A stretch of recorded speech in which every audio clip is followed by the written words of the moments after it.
bata amata, doh sian anakna Tuhan Yesus Kristus Tuhatai.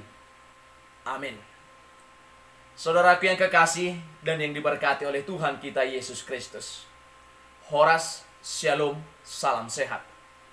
Sebelum kita memulai aktivitas kita di pagi hari ini, alangkah indahnya jika terlebih dahulu kita bersekutu dengan Tuhan melalui firman-Nya.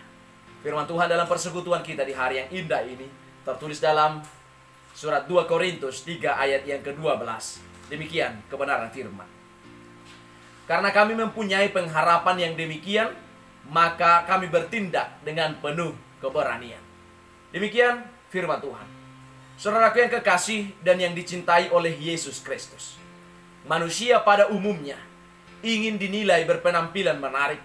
Terutama kaum Hawa ingin dinilai cantik.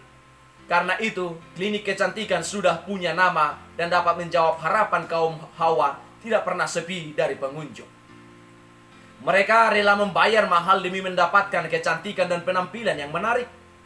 Ada yang mengubah bentuk alis matanya, bentuk bibirnya, menambah mancung hidungnya, memutihkan kulitnya atau kulit wajahnya dan yang lainnya. Dan mereka berhasil mendapatkannya. Tetapi mungkin di antara mereka ada yang sudah menarik dan cantik dan tidak perlu ditambah lagi. Yang mereka perlu umpama mengubah hatinya, sifat dan karakternya yang suka menjengkelkan dan mengundang kemarahan orang lain.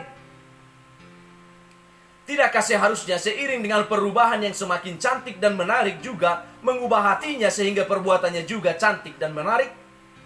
Mereka sendirilah yang mengetahui suasana hatinya. Orang lain dapat menilainya. Seperti seorang bapak yang memakai jas atau safari yang mewah dan modern, tapi hanya dia yang tahu baju singlet apa yang dipakainya di dalam, atau ada sobeknya atau lusuh. Tidakkah seharusnya ada penyesuaian baju luar dan dalam supaya nyaman dan sempurna? Saudaraku yang kekasih, teks yang kita bahas adalah tentang bagaimana Rasul Paulus hendak meluruskan hati orang Israel yang sangat mengagung-agungkan Musa. Sebab muka Musa pernah bersinar, memancarkan sinar kemuliaan Allah. Seakan-akan apa yang telah terjadi kepada Musa adalah kebenaran mutlak yang tidak dapat diganggu-gugat atau abadi. Karena itu Paulus hendak meluruskan pemahaman mereka. Ayat 13, bahwa cahaya yang ada pada wajah Musa adalah sementara atau tidak kekal. Karena itu Musa menyelubungi mukanya supaya mata orang-orang Israel jangan melihat hilangnya cahaya yang sementara itu. Pikiran bangsa Israel telah tumpul, sebab pengertian mereka telah terselubung, sehingga setiap kali mereka membaca perjanjian lama khususnya kitab Musa, mereka hanya mengagungkan tokoh Musa dan tidak bertemu dengan Tuhan atau bertemu dengan Yesus yang telah menyingkapkan selubung tersebut. Pemahaman ketokohan itu membuat mereka tidak dapat menerima Yesus sebagai tokoh terbesar melampaui Musa dan yang sesungguhnya telah menyatakan kemuliaan Allah. Israel beriman berhenti pada tokoh, bukan bertemu dengan Allah dan Roh. Maka cara pandang mereka sangat sempit dan duniawi. Hal rohani itu hanya menyentuh pada penampilan saja. Mereka taat beribadah, namun ibadahnya tidak nyata dalam hidup sehari-hari.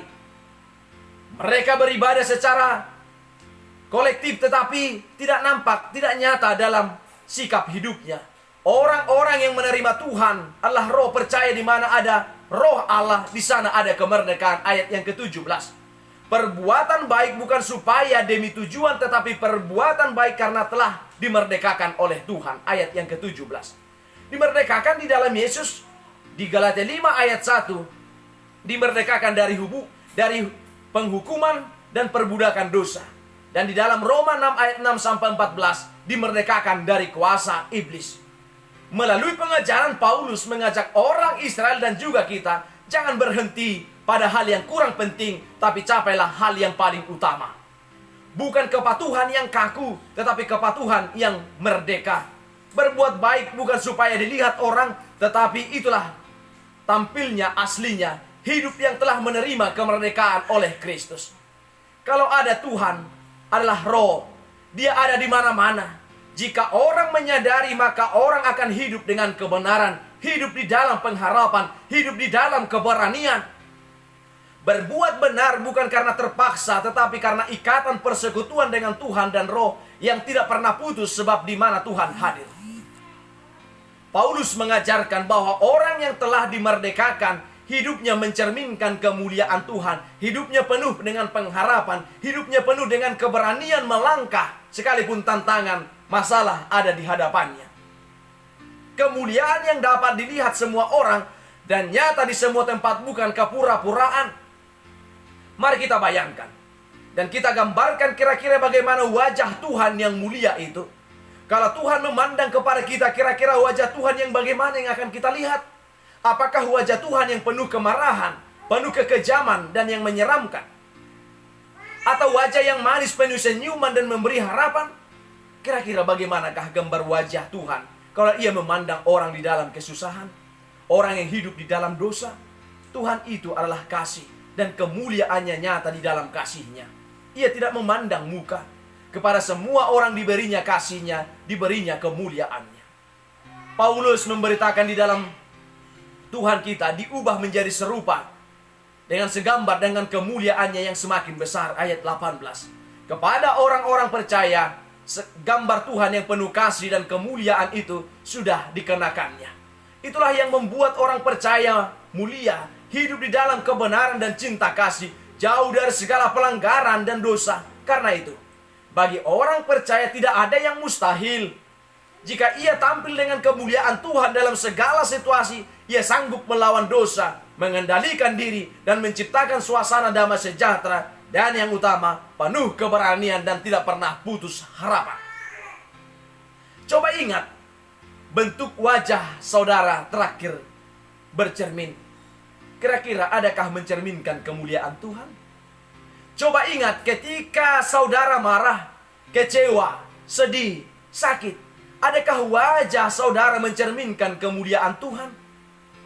Apakah wajah yang mulia itu hanya kelihatan ketika keinginan kita tercapai, sementara jika yang kita dapatkan tidak seperti yang kita harapkan, apakah kemuliaan itu masih kelihatan? Apakah kepada semua orang kita bersikap yang mulia itu? Hari ini Paulus dan teman-temannya mengajak kita semua orang-orang percaya memeriksa keaslian kemuliaan yang kita miliki. Ibarat emas, seberapa besar nilainya? Umpamanya emas 24, emas 22. Demi keaslian kemuliaan itu Paulus bersaksi dalam pasal 4 ayat yang kedua. Kami menolak segala perbuatan yang tersembunyi dan memalukan. Kami tidak berlaku licik dan tidak memalsukan firman Allah. Sebaliknya kami menyatakan kebenaran. Dengan demikian kami menyerahkan diri kami untuk dipertimbangkan oleh semua orang di hadapan Allah. Kebenaran kekristenan itu harus lulus uji. Ketika ia sendiri tetap di dalam kebenaran, isi hatinya yang tidak dapat diselami oleh orang lain penuh dengan kebenaran, tidak berlaku licik atau berbuat baik demi kepentingan pribadi. Ketika dipersalahkan, orang yang hidup dalam kemuliaan Tuhan seharusnya tidak dapat dipersalahkan sebab ia tidak berbuat salah dan tidak memelihara dosa. Dari segala sisi, hidup orang benar-benar yang mengerjakan kemuliaan Tuhan tidak dapat dipersalahkan sebab ia tidak berbuat salah. Saudara kekasih, sesuai dengan nas kita hari ini, kita memiliki pengharapan. Tuhan berfirman, karena kami mempunyai pengharapan yang demikian, maka kami bertindak dengan penuh keberanian, tidak seperti Musa yang menyelubungi mukanya, supaya mata orang-orang Israel jangan melihat hilangnya cahaya yang sementara itu. Oleh karena itu, Rasul Paulus, para hamba Tuhan saat itu, dan kita orang-orang percaya saat ini memiliki pengharapan yang kekal, yaitu pengharapan yang bersumber dari Allah. Maka kita bertindak dengan penuh keberanian. Kita tidak takut atau gamang dalam melayani Tuhan. Kita tidak gamang atau takut dalam menghadapi pencobaan hidup. Kita tidak takut dan gamang ketika diperhadapkan dengan penderitaan, pergumulan, dan yang lainnya. Akan tetapi, kita penuh dengan keberanian karena kemuliaan Tuhan ada dalam diri kita. Alkitab mencatat bahwa Musa menyelubungi mukanya supaya mata orang Israel jangan melihat hilangnya cahaya yang sementara itu. Namun, kita tidak akan menutupi wajah kita, karena sukacita oleh sebab kelimpahan pengharapan kekal dari Tuhan Yesus telah kita miliki. Hidup adalah kemuliaan Tuhan penuh dengan kebahagiaan. Hidup dalam kemuliaan Tuhan penuh kebahagiaan, bukan penderitaan. Orang yang hidup dalam kebohongan, kemuliaan Tuhan, hidupnya diliputi ketakutan dan menderita sebab semua dusta akan terungkap pada saatnya. Jangan ada dusta di antara kita, tapi mari nyatakan kemuliaan Tuhan di dalam segala kehidupan kita. Dengan kemuliaan yang diberikan Tuhan, Ia punya tujuan supaya orang percaya dapat mewarnai dunia. Sahabatku, Tuhan memberkati saudara dan melimpahkan segala kebaikan dalam hidup saudara. Tuhan Yesus memberkati. Amin. Bapa kami yang di sorga, dikuduskanlah namamu. Datanglah kerajaan-Mu. Jadilah kehendak-Mu di bumi seperti di sorga. Berikanlah kami pada hari ini makanan kami yang secukupnya. Dan ampunilah kami akan kesalahan kami, seperti kami juga telah mengampuni orang bersalah kepada kami. Dan janganlah membawa kami ke dalam pencobaan, tetapi lepaskanlah kami daripada yang jahat, karena Engkau yang punya kerajaan, dan kuasa, dan kemuliaan sampai selama-lamanya. Amin. Anugerah dari Tuhan kita Yesus Kristus, kasih setia dari Allah Bapa, dan persekutuan dengan Roh Kudus, itulah yang menyertai dan memberkati kamu kini dan sampai selama-lamanya. Amin.